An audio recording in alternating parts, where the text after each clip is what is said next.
그 다음에는 피측정물의 기하학적인 형상인데요. 피측정물이 어떤 표면 거칠기의 영향이라고 했는데, 오히려 표면 거칠기보다는 이 경우에는 이제 평면도, 이런 기하 편차의 영향을 많이 받습니다. 다음 시간에는 이 기하 편차에 대해서 집중적으로 설명을 할 텐데요. 측정물, 그러니까 피측정물의 형상이 중요하다. 면인 경우에는 평면도, 원인 경우에는 진원도가 중요한데, 여기에 지금 지름은 같지만 실제 원이 아닌 등경외원이라는 것이 있는데, 이런 것들도 그 측정 결과를 왜곡하는, 즉 측정 오차를 발생시키는 요인이 됩니다. 등경외원에 대해서는 진원도 시간에 자세히 설명하도록 하겠습니다. 거칠기, 파상도 또는 형상편차에 의해서 측정값이 달라질 수가 있다는 거고요. 요거는 우리가 이 수업 시간 맨 첫 시간에도 이와 같은 문제를 가지고 잠깐 언급을 한 적이 있습니다. 그 다음에 등경외원, 직경법으로 측정한 경우에 지름은 전부 같지만 실제는 원이 아닌 그런 형상을 등경외원이라고 하는데, 척, 홀스의 척으로 고정해서 강화한 경우에 발생하고요. 진원도 측정기를 이용하지 않으면 발견할 수 없는 현상입니다. 그래서 진원도 측정 시간에 자세히 설명을 하겠습니다. 이것은 등경외원의 발생 원인을 하나의 예를 들어서 설명을 한 거고요. 그 다음에 이것은 직경법으로 마이크로메타로 어느 부분을 측정을 해도 다 지름이 같다라는 거죠.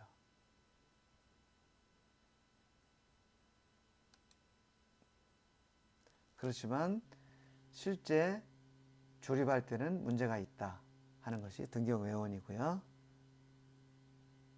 그 다음에는 마모. 우리가 눈으로 보이기에는 잘 안 보이지만 측정자 끝에 마모가 생기면 접촉이 불완전해지기 때문에 오차가 발생할 수 있다라는 거죠. 그래서 마이크로메타 같은 경우는 엔밀과 스핀들의 끝에 초경합금을 사용하는데, 이것은 내마모성을 향상시키기 위한 거다. 우리가 다이얼 게이지 같은 경우를 사용하는 경우에도 이 끝이 이렇게 동그란 원형 형상이 돼야 되는데, 마모가 되면 이제 이런 식으로 되는 거죠. 그러면 어느 부분이 접촉을 하는지 모르니까 이제 오차가 크게 됩니다. 이렇게 해서 기하학적인 문제에 대한 설명을 모두 마쳤고요. 이제는 물리학적인 문제로 넘어가 보겠습니다. 물리학적인 문제에서는 열팽창, 그 다음에 광학적인 문제인데 이것은 이제 어떤 시각적인 문제고요. 그 다음에 뭐 기타 문제가 있는데, 물리학적인 문제에서 가장 영향이 큰 것이 열팽창이 있습니다. 열팽창에 대해서 한번 알아보겠습니다. 모든 물체는 온도가 높아지고 낮아짐에 따라서 수축하거나 팽창하는 성질을 가지고 있습니다. 그래서 그것을 열팽창이라고 하는데, 재료마다 온도가 1도씨 변할 때 얼마만큼 수축하거나 팽창하느냐 하는 고유한 특성을 가지고 있는데, 그것을 열팽창 계수라고 합니다. 우리가 이제 도로 같은 거를 건설할 때 보면 다리 끝에 이렇게 공간을 두고 이게 조립이 되어 있는 경우를 볼 수가 있습니다. 그래서 이 용도가 뭐냐 하면, 어떤 학생들한테 이걸 물어봤더니 물 빠지기 좋게 하기 위해서 공간을 둔 거 아니냐, 이런 그 답을 하는 학생도 있었는데, 물론 뭐 물도 빠지겠지만 근본적으로는 여름과 겨울에 이 온도가 달라지니까 이 다리가 늘어나고 줄어들고 합니다. 그래서 그것을 고려해서 이렇게 틈을 놔둔 겁니다. 가장 더울 때는 늘어나서 이것이 조립이 이렇게 됐다가 또 추울 때는 이것이 수축이 되고, 만약에 이게 없으면 서로 밀기 때문에, 만약에 이게 없다고 하면 더울 때는 이렇게 늘어났다가 추울 때는 다시 서로 당기는 현상이 되니까 이 부분이 균열이 있어서 파괴가 될 겁니다. 그래서 그 부분을 방지하기 위해서 이런 공간을 띄워놓은 것이고요. 여러분들 기차길을 유심히 보셨는지 모르겠지만 이 기차 레일도 중간중간에 이런 공간을 띄워놨습니다. 그 이유도 덥거나 추울 때 서로 이것이 밀게 되면 이런 철길이 우그러지는 이런 현상이 발생이 될 거고, 만약에 추워서 서로 당기게 되면 잘못하면 이 부분이 절단되는 그런 사고가 날 수가 있을 겁니다. 그래서 그런 것을 방지하기 위해서 일정한 구간마다 이런 공간을 설치한 겁니다. L0라는 길이는 온도 변화에 따라서 델타 L만큼 늘어나기도 하고, 또 이 L이라는 길이는 델타 L만큼 줄어들어서 L0가 되기도 합니다. 이것이 이제 열팽창에 의해서 나타나는 현상이죠. 기본적으로 열팽창을 계산하는 공식은 L 알파 델타 T, 이것이 델타 L을 계산하는 공식입니다. L 알파, 요거는 열팽창 계수, 델타 T는 온도 변화, L은 기준 치수 20도이신 경우에 이렇게 계산을 하게 됩니다.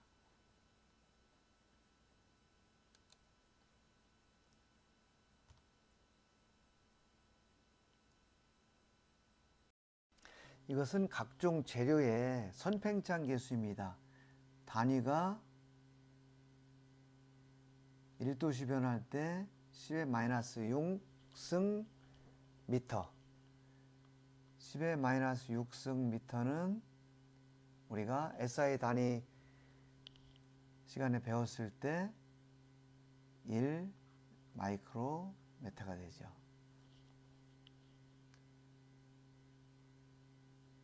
10의 마이너스 6승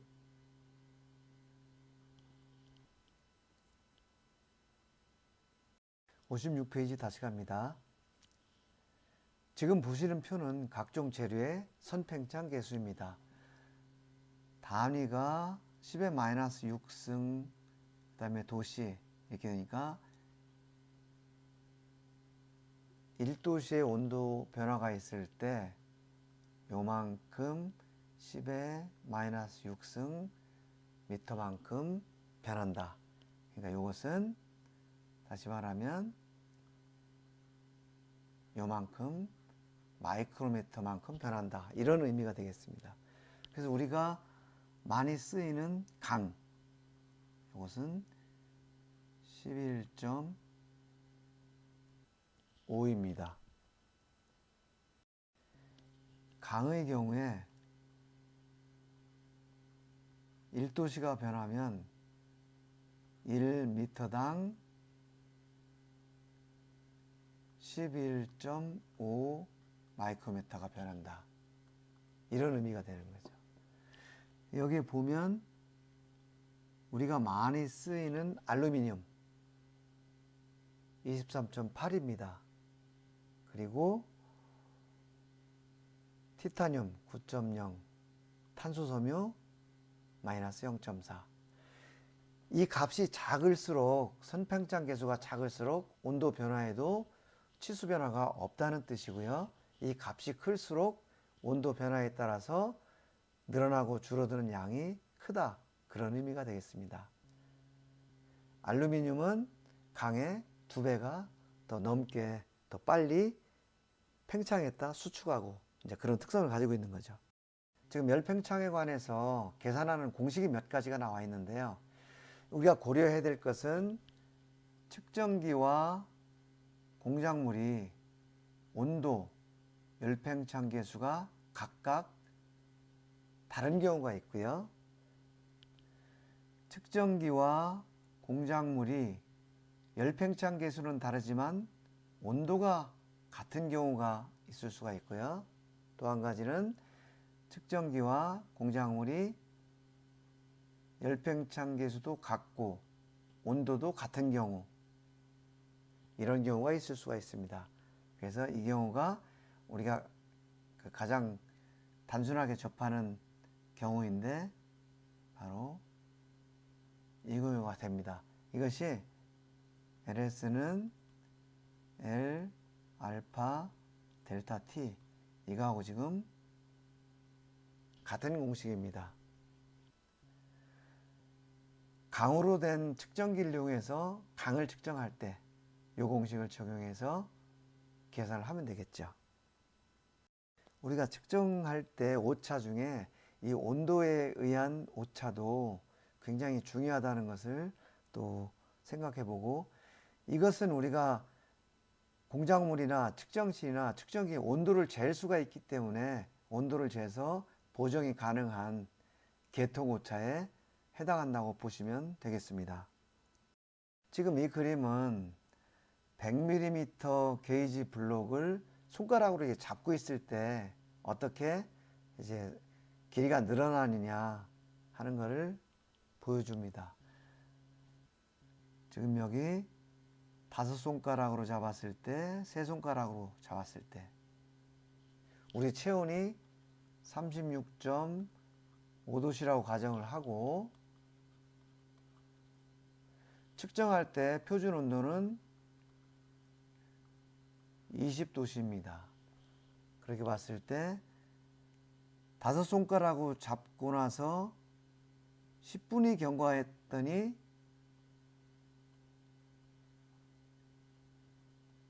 (8마이크로미터가) 늘어났다는 거죠. 10분 동안에 급속하게 8마이크로미터가 늘어났다가 손가락을 뗐더니 다시 원래대로 돌아오는 이 시간은 10분에서부터 약 60분까지니까 50분이 걸렸다는 거죠. 여기는 10분이고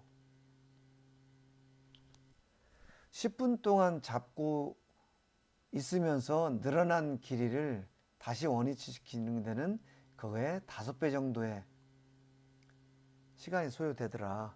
여기는 3손가락으로 잡았을 때는 10분이 됐더니 약 5마이크로미터 정도가 이제 변하고 5손가락은 8마이크로미터. 그래서 우리가 측정할 때 공작물을 직접 손으로 잡으면은 오차가 커진다는 것을 이 그래프를 보고 알 수 있습니다. 체온이 공작물이나 측정기에 전달되는 것이 오차의 큰 요인이 되기 때문에 기본적으로 측정할 때는 장갑을 끼워야 되고요.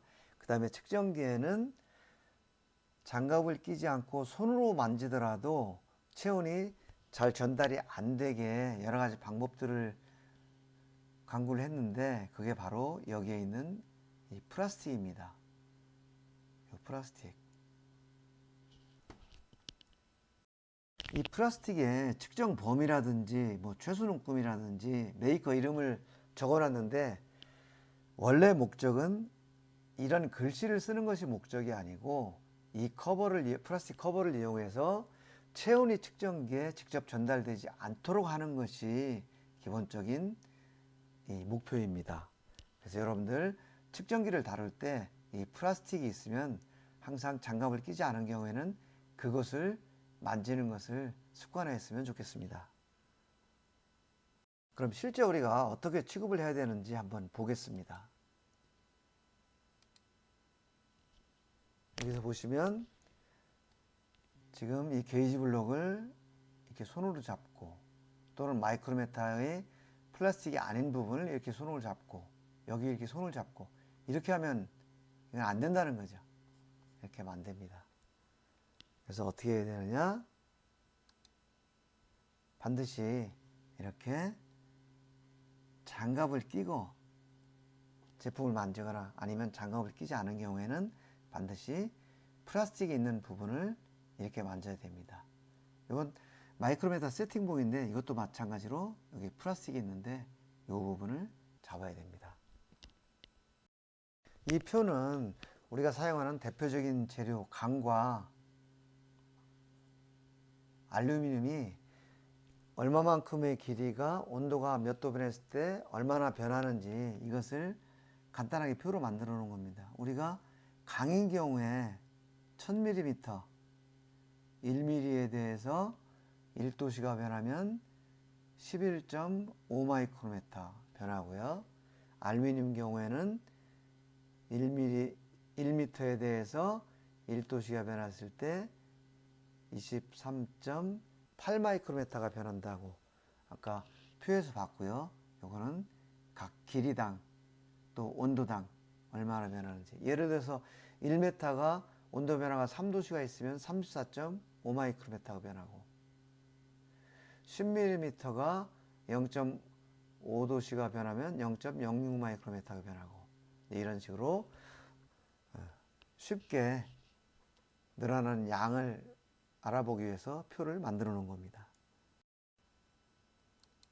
그리고 우리가 온도의 평형, 열평형이라는 용어를 사용하는데 두 물체를 접촉시켜 놨을 때 온도가 높은 곳에서 낮은 곳으로 이동해서 더 이상 두 물체의 온도가 같아져서 더 이상 열이 이동하지 않고 온도 변화가 일어나지 않는 상태, 이 상태를 온도의 평형이라고 이야기를 합니다. 우리가 측정기와 피측정물의 온도가 다를 경우에는 이렇게 온도의 평형을 유지한 상태에서 측정을 하는 것이 오차를 줄이는 방법이죠. 그래서 여러분들이 나중에 이제 회사에 갔을 때 측정실 근무하게 되면 측정 의뢰를 하기 위해서 가지고 온 그 제품이 온도가 20도씨보다 너무 높거나 낮으면은 바로 측정을 하지 말고 측정실에서 일정 시간 보관을 해서 그 제품이 측정실 온도와 같은 온도가 된 다음에 측정을 해야 오차가 줄어듭니다. 그때 측정실 온도와 같은 온도가 되도록 하는 그 작업, 그것을 온도의 평형 작업이라고 얘기를 하는 겁니다. 온도의 평형에 얼마만큼 시간이 필요한가는 공식으로 계산을 할 수가 있는데요. 이때는 측정기의 중량, 표면적, 비열, 그 다음에 표면의 전열계수 이런 것들을 이용해서 이 공식을 이용해서 온도의 평형에 필요한 시간을 계산할 수 있습니다. 이 표는 게이지의 온도 평형 테스트를 한 결과인데요. 예를 들면 게이지 블록 100mm짜리 100mm짜리를 5도씨에서 1도씨로 즉 4도 차이 나는 온도의 평형을 하는 데는 약 48분이 걸리더라. 이런 실험 결과를 지금 표에서 보여주고 있습니다. 지름이 100mm이고 길이가 35mm인 플러그 게이지는 5도씨에서 1도씨로 평형이 되는데 약 175분이 걸리고요. 그 다음에 5도씨에서 0.1도씨로 변화시키려면 약 13시간이 걸리더라. 그러니까 굉장히 긴 시간이 필요한 거죠. 그래서 정밀도를 요하는 부품은 가공 후에 보관을 할 때도 이런 온도가 높은 현장에 보관하지 말고 측정실이나 또는 현장에서도 이런 그 정밀한 제품을 보관하는 장소를 따로 만들어 놓는 것이 측정 오차를 줄이는데 유리합니다. 지금까지 열 변형에 대해서 즉 온도의 변화에 따른 제품 치수의 변화에 대해서 알아봤고요. 온도에 의해서 변화되는 것은 계통오차다. 이 계통오차는 공식을 이용해서 보정을 할 수 있다라는 것을 이제 얘기를 했습니다. 근데 여기서 계통오차라는 것은 정해진 규격 내에서 온도가 변할 때의 계통오차고요. 만약에 그것을 지키지 않고 수시로 온도가 변하는 경우에는 계통오차가 아니고 우연오차가 될 수가 있습니다. 그래서 측정실에는 온도 변화의 규격을 정해놓고 있습니다. 보통 뭐 20도씨에서 플러스 마이너스 3도씨 이렇게 온도 자체의 변화를 규정해 놨는데, 또 한 가지 중요한 것은 시간당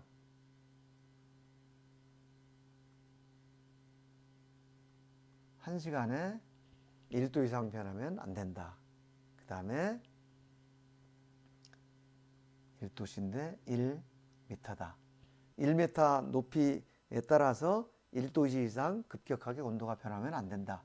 이런 조건들을 정해놨습니다. 그래서 이런 조건들을 준수하는 측정실에서의 온도 변화는 계통오차이기 때문에 보정이 가능하고요. 그렇지 않고 이런 조건이 지켜지지 않는 수시로 뭐 분 단위로 측정실 온도가 변한다, 이런 경우에는 그것은 우연오차이기 때문에 보정이 불가능하다고 보시면 됩니다. 그런데 이 온도도 마찬가지로 보정을 할 수 있지만 완벽하게 보정할 수가 없기 때문에 가급적이면 측정실의 온도를 잘 맞춰주고, 그 다음에 측정을 할 때 피측정물의 온도의 평형을 잘 맞춰서 측정을 하는 것이 중요합니다. 그 다음은 광학적인 문제를 알아보겠습니다. 눈금이나 지침을 읽을 때 눈으로 보는, 여기서 시차라는 것은 시간의 차이가 아니고 눈으로 보는 시각의 차이를 말하는 겁니다. 그래서 눈의 위치가 항상 눈금판에 수직이 되도록 하여야 한다. 지금 이렇게 봐야 된다는 거죠. 이렇게 보면은 눈금선이 정확하게 맞은 것도 어느 쪽에서 보느냐에 따라서 이렇게 다르게 보이는 겁니다. 그래서 항상 눈금판에 수직이 되도록 봐야 된다. 이것이 중요하고요. 요즘은 이런 것들을 피하기 위해서 디지털 측정기를 사용하고 있습니다. 예, 시차는 이런 방법으로 계산을 할 수가 있는데, 이것은 어떤 보정을 한다기보다는 측정기를 만들 때에 이러한 원리를 이용해서 눈금을 배치를 해야 되고요. 그 다음에 측정할 때는 항상 수직이 되도록, 눈금판에 수직이 되도록 본다라는 것이 중요합니다. 이건 다이얼 게이지 테스터인데, 다이얼 게이지 테스트에 여기에 지금 이 부분에 눈금이 매겨져 있고, 이 플라스틱으로 된 이 부분에 기준선이 그어져 있습니다. 그런데 이 기준선이 그어져 있는 플라스틱과 이 딤불에, 지금 이게 딤불이죠. 딤불 사이에 어떤 거리가 존재하기 때문에 정확하게 정면에서 보지 않고 옆에서 보면 이런 오차가 발생한다는 거죠.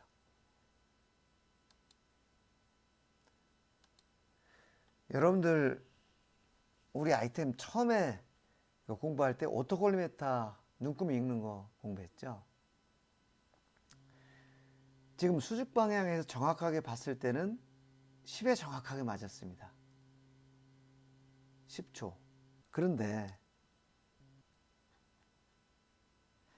이것을 옆에서 비스듬히 보면 지금 여기에 눈금이 맞은 것처럼 보입니다. 위쪽 방향에서 봤더니 9.5초. 어느 방향에서 보느냐에 따라서 0.5초만큼 벌써 오차가 생깁니다. 이 0.5초는 진직도나 각도에 굉장히 큰 영향을 줍니다. 이번에는 다이얼 게이지를 한번 보겠습니다. 지금 정면에서 봤을 때는 정확하게 지침이 0에 맞아 있습니다. 그런데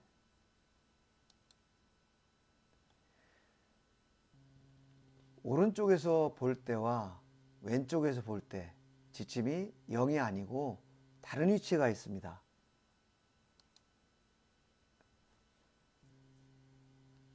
정면에서 봤을 때는 0이었는데 오른쪽에서 봤더니 약 0.008mm, 왼쪽에서 봤더니 약 0.005mm가 이게 차이가 납니다. 이거는 측정 값하고 관계없이 어느 위치에서 보았느냐에 따라서 발생하는 오차입니다.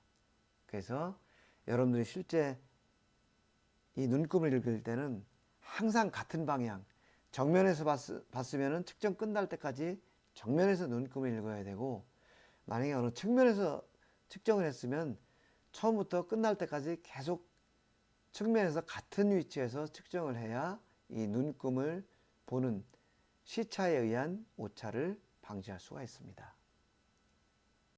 시차가 있다 하더라도 한 위치에서 계속 동일한 시차를 가지고 측정을 하면 그것은 계통오차이기 때문에 보정이 가능합니다. 그래서 시작부터 끝까지 같은 위치에서 계속 측정하는 것이 중요합니다. 왜냐하면 계통오차를 보정을 할 수 있기 때문에 그렇습니다. 그런데 다음에서 보시는 것처럼 지금은 테스트 인디케이터의 예인데요. 정면에서 봤을 때는 지침이 0이 맞아 있습니다. 그런데 두 번째 측정할 때는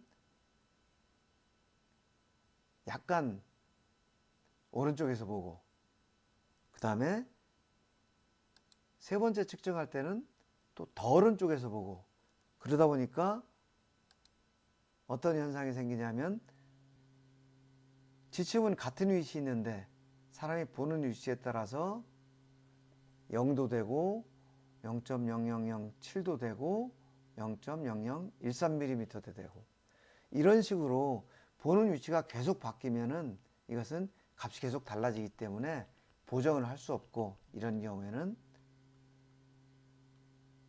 우연오차가 되고 보정이 불가능하다. 그래서 이렇게 되면 안 되고, 틀리게 보더라도 동일한 위치에서 일관성 있게 틀리다. 그러면 이것은 계통오차가 되고 보정이 가능하다. 이런 것들을 지금 게이지 눈금을 보는 것에 따라서 한번 실험을 해본 겁니다. 이런 문제를 없애기 위해서 디지털 측정기를 이용하는 것이 가장 정확하고, 두 번째는 항상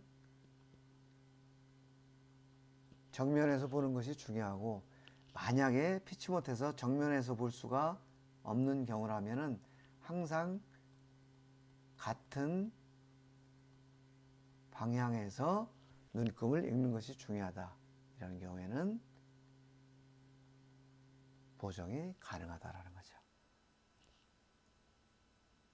이렇게 해서 시차로 인해서 발생하는 문제와 방지 대책, 그리고 실제로 눈금이 어디서 얼마만큼 변하는지 이런 것들을 직접 측정기를 통해서 봤습니다. 여러분들 오늘 지금 공부한 것을 잘 기억해서 시차에 의한 오차가 발생하지 않도록 조심하는 것이 필요합니다. 기타 문제는 청결 문제, 먼지나 분진 같은 것으로 인해서 생기는 오차, 이것을 주의해야 되고요. 이런 것들은 눈에 잘 보이지 않기 때문에 세밀하게 닦아줘야 한다. 그리고 피측정물과 정말 밑바닥이 잘 밀착되어야 한다. 이런 것들 주의해야 되고요. 그 다음에 계통오차는 보정이 가능하다. 우연오차는 보정할 수 없기 때문에 반복 측정을 해서 대표값을 결정한다. 이런 것들을 알아두시면 좋겠습니다. 자, 이렇게 해서 하중, 즉 측정 압에 의한 변형, 기하학적인 문제, 기하학적인 문제에서는 특히 압의 오차, 그리고 물리학적인 문제, 여기서는 온도 변화에 따른 변형, 그리고 시차에 의한 문제 등을 자세하게 살펴봤습니다.